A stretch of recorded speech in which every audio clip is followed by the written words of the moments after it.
秀夫体操第一よーいドン全力疾走もっと早く私の勝ちだ。 Bonjour, bienvenue dans Superplay. Aujourd'hui, je reçois Erune, mais ce n'est pas Erune qui va jouer. On va commenter la partie d'un joueur japonais sur Ketsui. Donc, pourquoi je t'ai invité? Parce que tu es un des rares Français à connaître le jeu, on va dire sur le bout des doigts. Donc, Bon, pas encore tout à fait sur le bout des doigts, mais c'est vrai que c'est un jeu qui n'est pas très connu malgré sa grande qualité et on n'est pas beaucoup à s'être penché vraiment sérieusement sur le scoring. En France, je pense qu'on est à peu près 2, 3, 4, disons, à vraiment avoir étudié vraiment le jeu un peu en avant, voilà. Plus que juste le one crédité. Voilà. Bon, déjà, sans aller le pousser dans ses retranchements, c'est un jeu qui est extrêmement agréable à jouer, juste comme ça, pour s'amuser, pour le fun, et qui est vraiment très agréable à scorer, ce qui est assez rare quand même pour un shoot'em up. Ouais, c'est vrai. Généralement, c'est assez pénible là. Ouais, généralement, le scoring sur les shoot'em up, on fait ça un peu à la fin quand on l'a retourné de fond en comble, on se dit allez, je peux en tirer un peu plus, je vais mettre au scoring. Et c'est un système qui n'est pas du tout punitif, contrairement à beaucoup de jeux à base de chaînes où on casse la chaîne, on doit tout recommencer parce que c'est foutu. Ouais. Là, c'est vraiment, on peut y aller un peu à son rythme. C'est très dur de scorer très très haut. Ouais, c'est assez facile de scorer un minimum et donc on se prend assez facilement au jeu. Donc on a le tir principal et le lock qui est un peu l'équivalent du laser des Zonpachi. Donc quand on maintient appuyé le bouton A, on a des petits modules autour du vaisseau qui vont verrouiller les ennemis qui se trouvent devant soi et tirer automatiquement dessus. Bon, à ça, on peut rajouter les smart bombes, classiques, donc on bombe et boum, ça vide un peu tout à l'écran. C'est l'écran, ça fait mal, tout ça. Voilà, c'est le dernier recours. À savoir que là encore, c'est pas spécialement punitif d'utiliser bombe dans Ketsui. Donc ça fait un peu descendre les compteurs de jeu, donc on perd un petit peu de points. Donc les compteurs, justement, ils marchent comment? Donc alors les compteurs, il y a en permanence en haut à gauche de l'écran 2 compteurs. Les 2 compteurs s'augmentent en même temps quand on ramasse ce qu'on peut appeler des caisses qui sont lâchées par les ennemis. Les numéros, là. Voilà, donc à chaque fois qu'on détruit un ennemi, il va lâcher des caisses dont la valeur va de 1 à 5. Et donc tout simplement, si on ramasse une caisse à 5, les 2 compteurs vont augmenter de 5. Donc ça, c'est simple. Donc pour avoir des caisses de plus grande valeur possible, il faut s'approcher des ennemis en fait. D'accord. Le principe de base, c'est que la valeur des caisses se calcule quand on utilise le tir normal. D'accord. Donc on doit s'approcher des ennemis, tirer, shooter au tir normal, les détruire au tir normal. Donc ça va lâcher une caisse qui dépend de la distance. Voilà, de la distance. C'est-à-dire que si on est loin, on va avoir une caisse de valeur 1. Si on est tout près, on va avoir une caisse de valeur 5. D'accord. À partir du moment où on a ramassé une caisse, il y a un petit compteur auxiliaire qui apparaît et qui se met rouge. Voilà. Compteur rouge, donc qui affiche la valeur de la caisse qu'on vient de ramasser et qui décompte très vite le temps qui s'écoule. D'accord. Et donc pendant tout le temps que ce compteur est actif, tous les ennemis qu'on détruira au lock, cette fois-ci, lâcheront des caisses de la même valeur. Ok.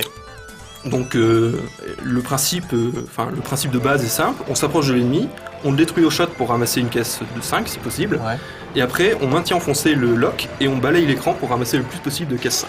Pendant un court laps de temps, et après on recommence. Voilà, donc un temps qui augmente d'ailleurs en fonction du nombre d'ennemis détruits, donc si on détruit beaucoup d'ennemis, on peut maintenir ce petit compteur un peu plus longtemps. D'accord. Et donc il y a une subtilité quand même par rapport au compteur, c'est que quand tu utilises le lock et qu'on est en plein ramassage de caisses de 5, là il se passe un truc. Voilà, tout à fait. En fait, donc là j'ai dit qu'il y avait 2 compteurs qui augmentaient tous les deux en ramassant les caisses. Mais évidemment il y a une différence entre les deux, sinon on n'aurait pas deux. Donc le gros compteur, le compteur principal, lui, fait que augmenter. Il ne peut descendre que si on perd des vies. Donc on perd une vie, ça enlève 25% du compteur. D'accord. Donc ça, on évite, mais malheureusement ça arrive parfois. Parfois. Donc lui, il est simple, c'est un compteur qui va servir de multiplicateur à la fin du niveau et pour le boss. Et le compteur vraiment le plus important pendant le niveau, c'est le petit. Donc lui, il augmente quand on ramasse les caisses, mais quand on détruit un ennemi avec le lock, il diminue. D'accord. Donc il diminue de 5% quand on détruit un petit ennemi et de 10% quand on détruit un gros ennemi. Et de 20% je crois quand on détruit un mid-boss. Ok. En sachant que l'intérêt quand même de tout ça, c'est quand on détruit un ennemi avec le lock, bon, ça fait descendre le compteur, mais ça multiplie sa valeur en points par la valeur du compteur. Oui. Donc inutile de Oui, dire que d'accord. si on fait tout niveau juste en balayant avec le shot, on va pas vraiment ramener de points. Donc les compteurs vont faire que monter. Ouais. Donc le petit compteur va se bloquer à 999 assez vite. Mais les ennemis vont rien rapporter. Voilà, plus. les ennemis vont D'accord. rapporter 100 points chaque ou 200 points chaque, ça va être ridicule. Tandis que si on alterne entre le lock, le shot et tout, on peut... il suffit d'avoir le compteur à 100 et les ennemis vont rapporter 100 fois plus. Donc évidemment, D'accord. là ça Et commence à devenir Donc significatif. ça se bloque à 1000, donc là c'est jackpot. Voilà. Pour aller vraiment au bout du scoring, outre quelques petites techniques spécifiques à certains endroits dont je On va parlerai au fur et à voir, mesure ouais. de la partie, il y a quand même une grosse technique un peu avancée Ouais. que j'appelle moi le lock à vide. Ça consiste à s'approcher d'un ennemi et le détruire au shot, mais pas avec le shot classique, mais avec les petites boulettes envoyées les petits tirs envoyés par ces options qui sont lâchés pendant qu'on est en train de locker un ennemi. Ok. Donc en fait on lock l'ennemi, mais il y a un petit instant entre le moment où on appuie sur le bouton et le moment où l'ennemi est locké, Ouais. où les Ouais. options, les modules vont s'avancer pour s'aligner sur le vaisseau et vont lâcher encore une ou deux bordées de tir. On détruit D'accord. l'ennemi de la meilleure façon qui soit. On a un max de points, le compteur descend pas, Le problème c'est que ça se joue en frame quoi. Alors oui, c'est À la frame vraiment... près quoi, quasiment. C'est extrêmement précis. Et il faut savoir que le lock à vide, on peut le faire sur tous les ennemis du jeu. Mais Techniquement, ouais. voilà, techniquement on pourrait, mais c'est tellement, il y a tellement de choses à faire dans ce jeu que au final on essaie de le faire que sur les gros ennemis qui rapportent beaucoup de caisses quand on D'accord. les lock. Mais ça, évidemment, c'est beaucoup de pratique. Hein. Il faut Ah ouais. pratiquer des centaines de fois chaque ennemi pour avoir le timing parfait. En sachant que sur certains ennemis, on peut faire plus que du simple lock à vide, on peut faire du double lock à vide. Parce que certains ennemis en fait ont plusieurs formes. Par exemple, les gros hélicoptères, les gros avions au début du niveau 1, ils ont deux formes en fait. D'accord, donc Donc, à chaque on peut- explosion, ça te Voilà. rapporte des caisses. On peut faire deux lock à vide dessus si on est extrêmement précis au niveau du timing. Bon là on va avoir une partie où il n'y a pas spécialement ces techniques super avancées, même si en fait le joueur qui l'a fait c'est SWI, SWI. Donc tu connais bien ce joueur. Ah oui, je pense que tous les amateurs férus de Superplay et de Superplay japonais connaissent ce nom parce Ouais. que c'est vraiment un des joueurs de shoot'em up marquants de maintenant et de ces 10 dernières années, détenteur de multiples records mondiaux. Il a plusieurs records mondiaux à son actif. On les compte plus, là il y en a 9 en ce moment je crois. À l'époque où ça a été tourné, donc SWI était pas du tout en train de... il jouait pas à Ketsui spécialement. Ouais, il avait décroché depuis 6 mois, Ouais, au moins, vu moins qu'il- 6 je crois mois, qu'il ouais. était sur Mushi Mesama à ce moment-là. c'est ça. Donc il a un peu repris le jeu comme ça pour faire plaisir, Voilà. pour répondre à l'interview en même temps qu'il joue. Donc Ah non, c'est il faut voir ça comme une performance, comment dire. C'est assez rigolo, c'est une partie, on va dire, casual d'un super player, d'un méga super player. Quoi. Ouais. Donc ça, c'est un donc, en mélange fait, assez détonnant. Quoi. il peut pas s'empêcher de faire du score à certains endroits, tout ça. Il Voilà, lâche pas de ouais. bombes. On sent que, j'en parlerai je pense au fur et à mesure de la partie, mais on sent qu'à des moments il prend un peu moins de risques que ce qu'il scorait. Mais bon, il y a parfois quand on a pratiqué un chemin, on peut vraiment pas s'en défaire et par moment il est obligé de scorer. Quoi. Ça va plus aussi un fort peu que dans sa lui. nature. C'est plus fort que lui, il faut du point. Voilà. Ok, on va regarder ça tout de suite. Allez, c'est parti. Donc il prend le vaisseau type A ou B là. Là c'est du type A, comme moi d'ailleurs, donc je suis pas trop dépaysé. Voilà, Donc à savoir que pour l'instant le record mondial est sur le type A. d'accord. Il y a le type B doit être à 480 millions de points, le type A à 519. Donc il y a quand même une sacrée Ah, marge. quand même, ouais. Parce qu'en fait c'est beaucoup plus simple beaucoup plus simple. C'est plus simple dans la Loop 2 de jouer en type A qu'en type B. D'accord, parce que c'est plus évasé, ça coûte plus, Voilà, plus large. Puis on le verra quand on verra un petit bout de Loop 2, on va vite comprendre pourquoi le type A sauve un peu la mise. Donc là voilà, on voit sur les hélicoptères, là il vient de faire deux locks à vide simples. Ah oui, il a fait des Là, localises. ah vraiment. oui, hop, Ok. ça passe super vite, hein. Faudrait vraiment le voir au ralenti pour voir.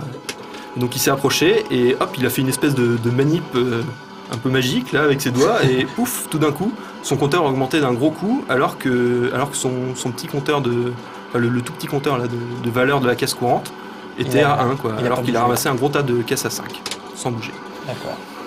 Donc là on voit bien, il s'est approché d'un tank, hop, il a tiré un coup de shot dessus pour ramasser une caisse à 5 Voilà. et il en a profité pour achever le mid-boss avec le Voilà. compteur à 5, donc ça a lâché une grosse pluie de caisses à 5. Donc ça, c'est le principe de Voilà, base. quoi. le principe récurrent du jeu, donc on voit il monte beaucoup quand même en haut de l'écran. Ouais. c'est vraiment un jeu où il y a beaucoup, comme tous les shooting games, il faut connaître par cœur la position des ennemis. Ça vient naturellement en jouant. C'est même pas un prérequis. C'est juste que ça se fait au fur et à mesure qu'on joue. Mais là, il faut vraiment savoir où apparaissent les ennemis pour les détruire. Voilà, le plus vite possible. Alors ouais, dans Ketsui, c'est la vitesse compte beaucoup, parce que les ennemis sont de plus en plus hargneux, on va dire, si on les laisse faire, quoi. Ouais, alors ça c'est vraiment principalement les boss. Ouais. D'autant plus que pendant les boss, donc là on arrive sur un boss, donc le compteur de niveau s'enlève, donc il n'y a plus que le gros compteur principal qui décroît au fur et à mesure. Donc là il faut aller le plus vite possible pour détruire le boss avec sans que le compteur décroît. Donc là on voit qu'il a fait, il devait être un peu stressé ou il voulait pas faire durer le suspense, mais il a fait le changement de forme du boss au lock, donc ça a impacté son compteur de 20%, je crois. D'accord. Donc là, le gros compteur principal a pris une sacrée claque. D'accord. Donc son bonus de fin de niveau va être vraiment très faible par rapport à ce qu'il aurait fait s'il avait économisé le boss un minimum, qu'il avait fait le changement de forme avec le lock, qui ne fait pas descendre le compteur. Ouais. Et il faut savoir qu'en plus, le boss 1, on peut le milquer un peu. Donc il y a des tourelles qu'on peut milquer en vitesse, en fait, en faisant des locks à vide sur chacune des tourelles. D'accord. Ce qui veut dire qu'on gagne combien 4 changements de forme, c'est ça? Ouais, c'est pas tout à fait 4, parce que le dernier, en fait, c'est le changement de forme principal. En fait, on peut faire 2 locks à vide sur ce boss, principalement, qui rapportent quand même pas mal. Hein. Ça fait monter le compteur de 200-300 à chaque fois, donc ça vaut le coup de prendre un peu le temps de le faire, même si le compteur décroît automatiquement. Là, c'est un des rares boss où ça vaut le coup de milquer un peu. D'accord. Voilà un petit passage. Qui esquive un petit à l'arrache. Esquive routes. Donc là, le mid-boss du 2. Donc là, on va bien voir qu'il va s'avancer pour que le laser dont j'ai parlé, le laser du milieu, touche le mid-boss pour le détruire assez vite. Parce qu'en fait, il y a une vague d'ennemis bonus qui apparaît à la fin de ce mid-boss. Et en fait, suivant l'endroit où on détruit le boss, donc il y a une espèce de loop, le fond défile en boucle. Ouais.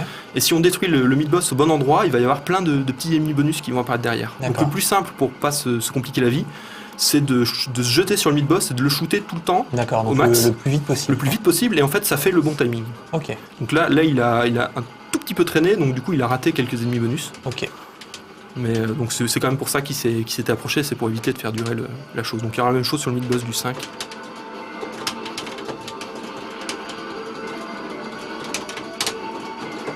Ça c'est... Il prend quand même beaucoup de risques, même si c'est une partie un petit peu tranquille. Là bon, on voit, c'est clairement il y a des traces de scoring qui subsistent dans cette partie, quoi. Ah, il laisse pas grand chose passer. Sur le début, là il est encore assez concentré sur le jeu, donc c'est quand même de la partie sérieuse là encore. Hop, donc le mid-boss du 2, enfin le boss du 2, pardon. Donc le boss du 2, lui, on peut le milquer un peu comme le boss du 1, mais c'est vraiment... c'est tendu. Donc il y a 6 parties supplémentaires, en plus du cœur principal, mais c'est vraiment tellement difficile de gagner des points dessus. On peut gagner vraiment 3 fois rien, peut-être 100 000 points tout cassé, que généralement on le fait pas. C'est un risque trop grand. Le mix, ça consiste en quoi? Ça consiste vraiment à les détruire, toutes les parties, pareil, d'essayer de faire des locks à vide dessus au bon moment. Mais bon... Là, c'est vraiment pas assez rentable. Ce qu'on gagne par rapport à ce qu'on perd est pas forcément valable. Ça, c'est le pattern horrible. Que tout le monde se fait avoir la première fois, la deuxième fois. La deuxième fois. Ouais, les 10 premières fois, on va dire, avant de comprendre un peu comment ça marche. Ouais. Là, ce genre de pattern, ça, avec le type A, c'est assez tendu parce que le type A est plus lent que le type B. Donc naviguer comme ça entre les patterns, c'est parfois assez tricky. Ouais, quand il y a des vrais murs... Ouais, pour passer entre différentes murailles de boulettes, le type B est quand même plus simple. Ouais. En plus, le type A, il a l'inconvénient comme il y a un tir sur tout l'écran, on peut détruire des ennemis malencontreusement qu'on ne voulait pas détruire. D'accord. Donc il faut vraiment se placer tout près des ennemis pour pas qu'il y ait de tirs qui partent dans la nature. D'accord. Hop, donc là, j'en ai pas parlé énormément, mais certains ennemis lâchent beaucoup plus de caisses si on les détruit au lock qu'au shot. Donc là, typiquement, les hélicoptères qu'on a vus, ceux-là, lâchent énormément de caisses quand on les détruit au lock, mais si on les détruit au shot, ils vont en lâcher qu'une seule. Donc vraiment, il faut, à ce passage-là, détruire un petit tank pour avoir le compteur à 5, et après détruire les gros avions au lock. Sinon, on perd énormément de points. D'accord. Et les locks sont pas par hasard. Enfin, le nombre de caisses n'est pas indexé sur le nombre de locks qu'on fait sur l'ennemi par hasard. Non, non. D'accord, c'est absolu quoi. Il y en a un nombre pour le lock, un nombre pour le shot. D'accord. En sachant que des fois, il faut maintenir enfoncé le bouton du lock pour bien avoir toutes les caisses jusqu'au bout. Si on lâche le bouton trop vite, des fois on n'a pas tout. Parce qu'en fait, l'ennemi est détruit, puis après il va exploser une ou deux fois, et à chaque fois ça lâche des bordées de caisses. Ok, et il faut laisser en lock pour avoir toutes les voilà, caisses. pour bien récolter en fait. D'accord. Alors, mid-boss du niveau 3. Ouais, alors normalement, pour le mid-boss du 3, là il faudrait avoir son petit compteur à 999, parce que là les les tourelles du porte-avions rapportent énormément de points. Donc en théorie, il vaut mieux abandonner quelques points avant, sur la phase préparatoire, on va dire, et avoir un compteur le plus haut possible à ce moment-là. Donc là, il l'a pas fait, mais il a le compteur à 500, donc il y a à peu près la moitié des points. D'accord. Il faut savoir que c'est assez risqué, parce qu'en fait, alors, il faut quand même que je parle de ce passage, parce que c'est mythique. Donc là c'est une esquive assez osée, on va dire, je pense pas prévue, parce que normalement on a détruit le deuxième, le petit bateau avant. Donc là, je pense que lui aussi a été surpris d'avoir le bateau encore en vie. Il devait manquer 3 fois rien en dégâts pour qu'il se détruise. D'accord. En fait, il n'a pas pris le temps de bien détruire les ennemis, parce qu'on veut détruire ce mid-boss le plus vite possible, car il y a des ennemis bonus. Là, on voit tous les hélicoptères, voilà. C'est ennemis bonus. Donc on peut en avoir jusqu'à 5. Il a réussi à avoir les 5. Il a les 5, voilà. Ce qui me dégoûte bien, parce que vraiment, j'ai beau faire plus de 3, c'est vraiment dur. Quoi. Ouais, et en plus, il a fait ça à l'arrache, avec un truc pas prévu. Fait ça à l'arrache. Et en plus, il faut savoir que ce mid-boss là, il faut détruire la partie arrière et la partie avant sans bombe pour avoir l'extend. Ouais, la vie supplémentaire qu'on a vu apparaître. Donc là, on a un petit peu de pression là-dessus, parce qu'il faut pas bomber, il faut éviter de mourir, il faut aller le plus vite possible. Et par hasard, le pattern est immonde. Et le pattern est immonde, ouais. Voilà. Ketsui, les boss sont pas fondamentalement durs, mais il faut, parce qu'en fait c'est une fois qu'on connaît par cœur le chemin, bon, voilà, c'est tout quoi. Ah ouais. Mais il n'y a pas vraiment de risque à prendre sur les boss, mais les premières fois ils font très très peur. Ce genre de pattern là, c'est. Ça c'est. Ah, qu'est-ce qui m'arrive, mon dieu. Là le pattern le plus simple du jeu, mais sûrement un des plus impressionnants. En fait c'est super simple, il suffit de se placer à gauche de la rangée centrale bleue là. Ouais. Et ça passe. なんか理由とかあるんですか？結局上にいると箱って5とか1とかあれの数が多く出るみたいな話をちらっと聞いたことがあるんですけど、要は下の方だと少ない。これちょっと間違ってるかもしれないんで、ちょっとよく。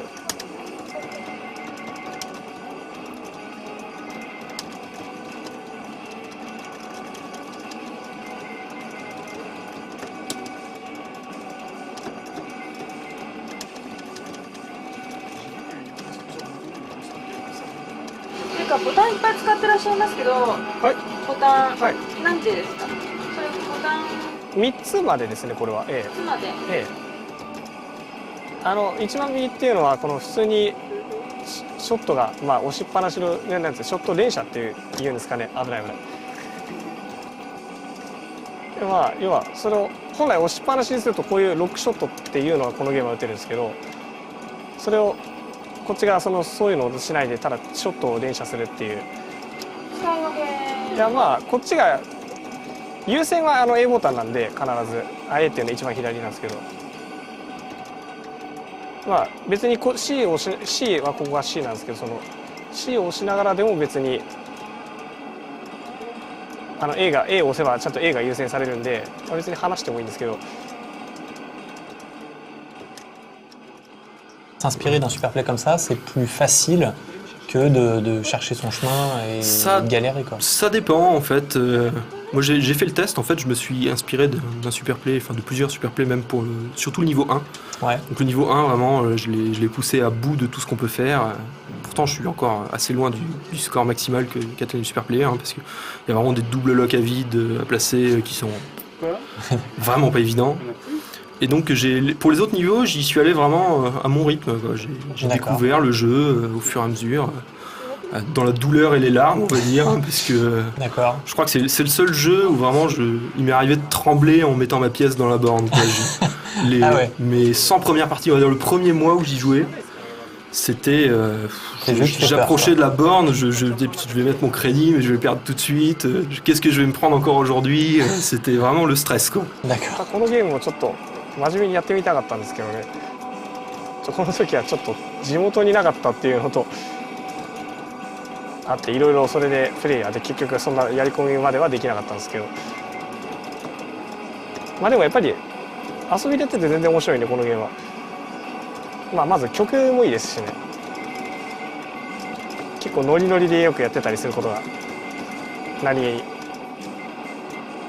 何も考えてなさそうでもなんか普通に曲を聴いてノリノリでやってたりするっていうのがよくやったりするスタイルなんで、自分の場合ですけどね。シューティングにも音大切だと思いますか？絶対大切だと思います。やっぱり爽快感とか破壊音とかもそうですけど、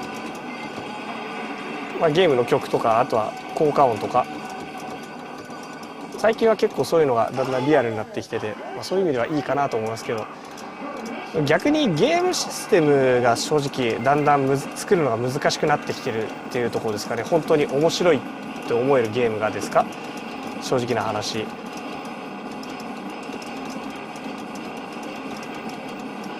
面白い部分ってどういうところ？要は誰がやっても楽しめるゲームっていうのを作るのってすごい難しいと思うんですよね。自分の場合は済んだ。では初心者が面白いと思えるゲームは上級者がつまんなくなっちゃう可能性もありますし、かといって上級者だけが面白いゲームだと当然初心者の人はやらないんで、バランスっていうよりも例えば稼がなくても普通に面白いゲームで稼いでも面白いゲームで、かつ上級者と初心者がなんていうんですか、遊び方を、その稼ぎで遊ぶとかそういうのをなんていうんですかね、ちょ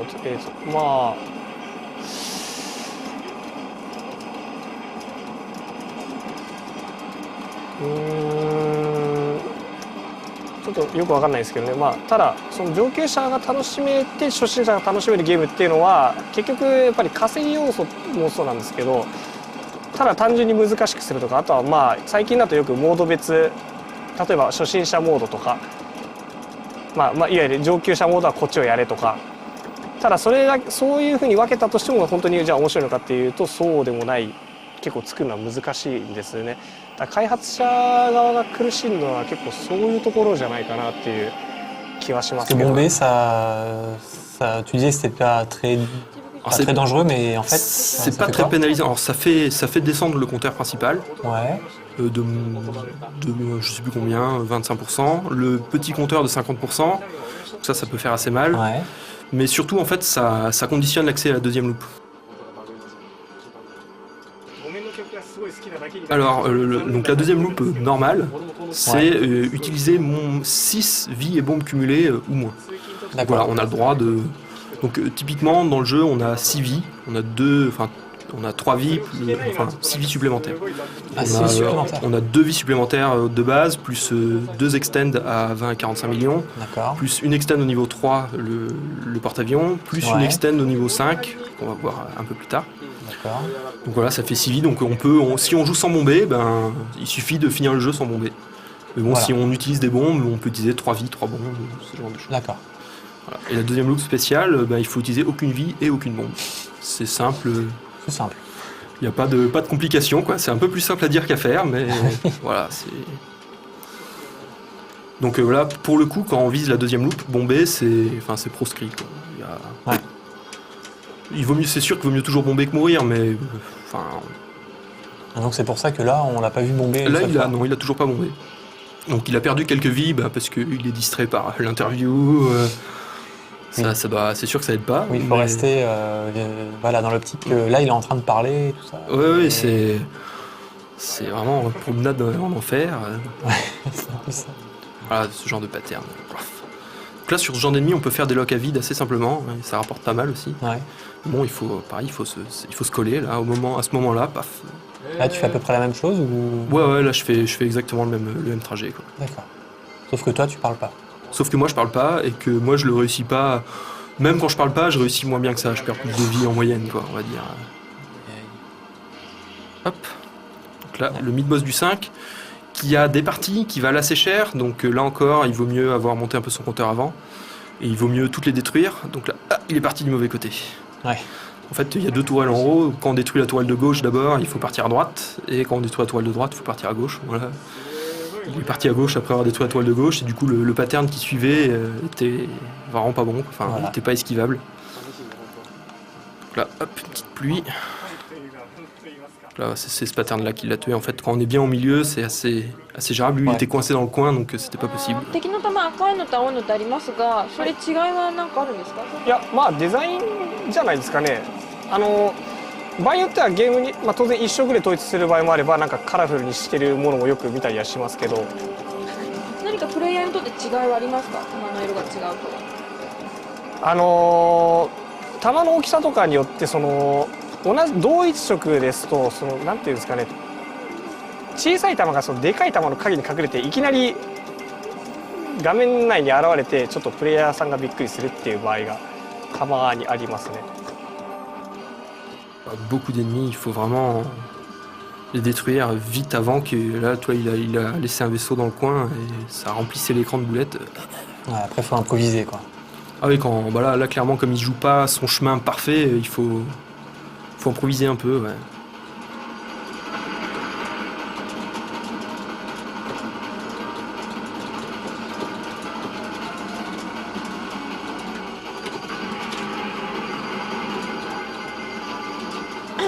普通の弾幕系って言わないシューティングだと、こう地形にぶつかっても死んじゃったりとかするじゃないですか。ものにも入れますね。弾幕系でそういうの見たことないんですけど。弾幕ゲーでですか。柱に当たっちゃいけないとか、柱とかもないじゃないですか。昔でも弾幕やれたら確かに結構前、最近じゃ最近ですけど、数十年前ってわけじゃないんで、確かにそういえばちょっとすいません、私の記憶ではあったかなっていうところなんですけどね。地形に当たっても死なないゲームっていうのはありましたけど、ケイブさんが作ってるグワンゲっていうゲームとか、あれ確かに当たって死なないような。確か、スクロールで潰されることもなかったはずなんで。プレイしてる時は自分の機体を見ているのか敵の弾を見ているのかどっちなんですか？自分のみを見る時もありますけど、自分を遠目で見るような感じで上を見る時もありますね。人によってスタイルはちょっと違うんですけど、それは。C'est ce que je te dis, généralement, c'est vers ce moment-là que les gars qui s'entraînent pour la deuxième loot spéciale, c'est là qu'ils perdent, et c'est là qu'ils sont dégoûtés, en fait. Parce qu'ils veulent pas bomber, ça rapporte tellement de points ce passage que bomber c'est du gâchis, quoi. Ouais. Parce que quand tu bombes les ennemis, ils rapportent aucun point. D'accord. Donc là, il y a peut-être 8-10 millions à grappiller, c'est énorme. いつゲームなさってるんですか？時間的で言うと朝起きてからされるのか寝る前にするのかとかありますか？ゲーム、外でゲームするにしろ、ゲームすること自体は結局夜ですかね。やっぱり基本的に日中は仕事がありますんで。1日何時間ぐらい遊ばれるんですか？ゲームでですか？ゲゲームですとそうですね。あれは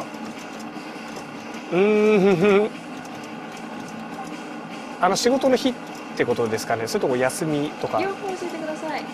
仕事の日ですとそうですね。当然やらない日もありますし、あとはやらない日ですと頑張っても3時間とか。C'est un petit pattern un peu tricky. Parce qu'il t'empêche d'aller en bas, en fait. Ouais, si voilà. En bas, le premier, là, il passe 2 fois la bouboule là qui lance les tirs passe 2 fois, donc tu peux encore rester en bas, mais à la toute fin elle passe 4-5 fois, et là il faut vraiment se maintenir au milieu de l'écran, faire complètement abstraction des rangées de boulettes qui tournent là, et se concentrer que sur les petits, là il faut se concentrer que sur les petits tirs de merde là.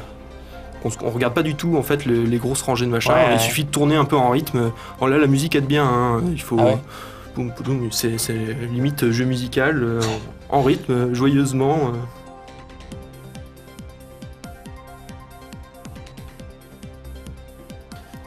Deuxième loop. Sans transition. Sans transition, il n'y a pas de. Si on accède à la deuxième loop spéciale, il y a un petit message Welcome to Special Round. Ouais. Et là, c'est vraiment sans transition. Hop, on reprend à 0. Donc là, les différences, c'est quoi? Enfin, il y a les boulettes suicides. Donc, voilà. Alors, les ennemis lâchent des boulettes suicides quand ils meurent. Les patterns sont beaucoup plus denses. Hein. Là, regarde, ils lâchent beaucoup plus de tirs rouges. Je me souvenir que c'était niveau 1. Ouais. Et le système de scoring, enfin de montée des compteurs, est différent. C'est-à-dire on remarque qu'il n'y a plus de. Les ennemis lâchent plus de caisse. Ah, exact. En fait, c'est juste à chaque boulette suicide lâchée, les compteurs montent de 1. Donc on a un système de scoring complètement différent. Voilà. Là, et... Alors là, c'est beaucoup de boulettes herding. Hein. On va à gauche. Ouais. Hop, dès que les boulettes sont parties à gauche, on file à droite, etc., etc. Donc il faut savoir qu'on peut s'approcher des ennemis pour les empêcher de lâcher des boulettes suicides. Il suffit de se coller à eux. Mais on gagne moins de points.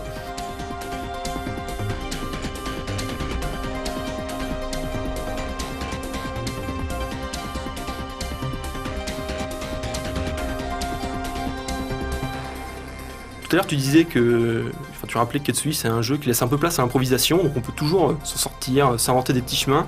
Et c'est d'autant plus vrai dans la deuxième loop où au milieu de ces boulettes suicides, elles partent toujours un peu au hasard. Ouais. Et ça dépend, enfin c'est difficile d'avoir on a un chemin évidemment, mais c'est difficile d'avoir exactement la même partie à chaque fois. Ouais. Donc il faut vraiment pratiquer beaucoup pour s'habituer à ce type de jeu, parce que c'est plus le même type de jeu quoi.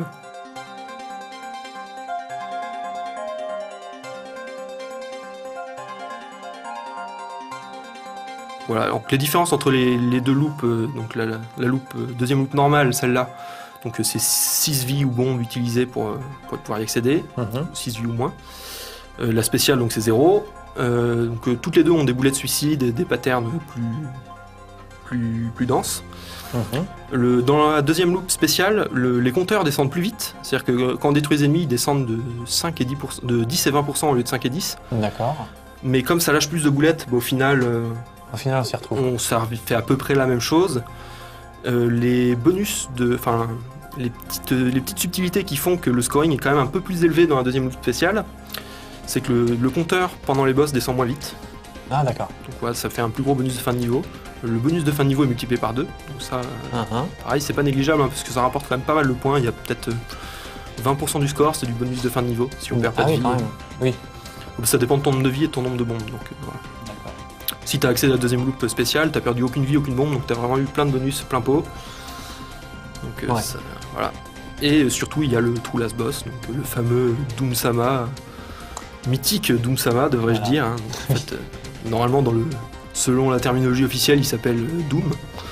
Mais il est c'est tellement dur de le voir et encore plus de le battre que les joueurs japonais l'ont surnommé Doom-sama. Alors, le seigneur Doom, c'est pas qu'il soit dur en soi, enfin il est extrêmement dur, hein, on s'y trompe pas, mais c'est juste que rien que le fait de le voir, c'est déjà, impressionnant. C'est déjà une sacrée récompense personnelle. Ouais. Quoi.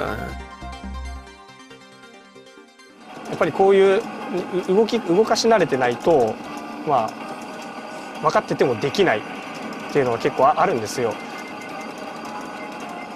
まずはその辺経験値ですから、やっぱりどんなことでも言えることだと思うんですけど、いきなりやってそれがうまくいくっていうのはまずありえないじゃないですか。そのゲームに限らないで。なんでそれはまず、ゲームでもやっぱり回数はちょっと大事ですよね。やっぱり上手い人たちっていうのはすごい一般の人が結構考えられないぐらいの量をやり込んだりしてるんで、そのいわゆるスコアラーっていう人たちはですか。クリアラーっていう人たちも同じですね。やっぱり難しいゲームをクリアするためにということであれば、当然それはいっぱいなんか練習してできるように、あとは向上心ですかね。もう一つのポイントは常に新しいことを考えるっていう、同じじゃあその避け方が分かったとかっていう時でもじゃあこれで避けられたからいいやって終わるんじゃなくて、もっと楽に避けられる方法がないかとか、そういう考える力ですかね。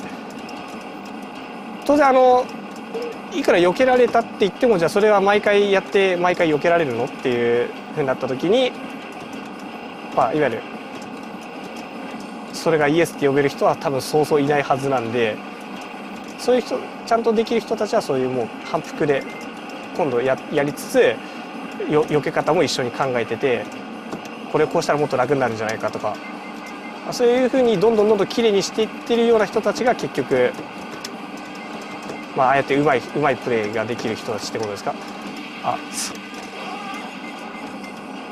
ポイントは向上心とあとは覚えること、この2つですかね。ちょっとなんか何言ってるかよく分かんなくなっちゃったかもしれないですけど、今そんなところですかね。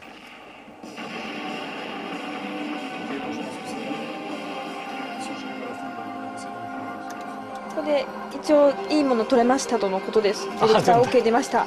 大丈夫ですか。ちょっとやりながらだったんで多分なんか途中変な文のつながりになってたような気がするんですけど。大丈夫です。翻訳で綺麗に直します。はいすいませんね。でもちゃんとしっかり喋ってますよね。てか結構、みんな地元のみんなとよく喋りますよね。喋りながらやってますよ。結構マジでやってる時もあるんですけど、ただ変に意識しちゃうと逆になんか失敗しやすいんですよね。これリラックスしたぐらいがちょうどいいですね。そうですね。ただやっぱり人によってはもう完全に集中しないとできない人もいますんで、自分はたまたまそういうタイプだけであるんで、それはもう自分に合ったスタイルをとにかく見つけるのが一番いいと思いますね。他のこと考えてたりとかしますたまに。ありますよ、それは。でも結構本当にそれしか考えてない時もありますし、多分気分次第なんじゃないですかね、それは自分の場合は。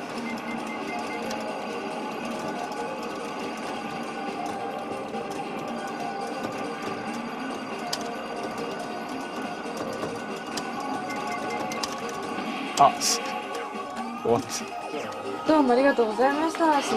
Ok, merci Rune. Donc, De rien.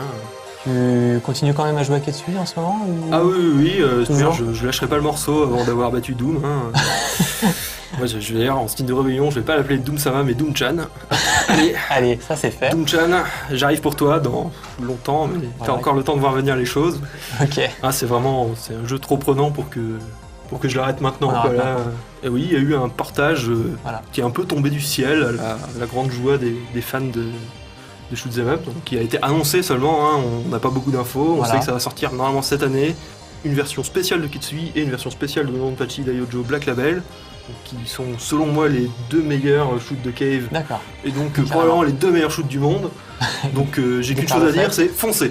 Foncez, voilà, donc on peut se servir de cette vidéo pour s'entraîner un petit peu, voilà, ces chemins et tout ça. Ça vous donnera j'espère que ça vous donnera envie de vous frotter à Ketsui, donc comme je disais, ça fait un peu peur au début, mais un peu, ouais. Il faut y aller, mais je pense que, je connais vraiment personne qui n'est pas accroché à ce jeu-là une fois qu'on s'y plonge un minimum, quoi. Ouais. Sûr qu'au début, évidemment, surtout quand on joue pas spécialement au jeu Cave, ça paraît impossible, quoi. C'est clair. Mais c'est un jeu extrêmement bien fait, extrêmement bien ficelé, équilibré, avec une durée de vie fantastique, si vous voulez battre Doom Sama, vous en avez pour des années, même pour les meilleurs des meilleurs. Voilà. Donc le seul jeu Xbox 360 à une durée de vie infinie, c'est ça, quoi. En gros, ouais. Ben voilà, vous savez quoi faire maintenant. Ok, merci Rune. De rien.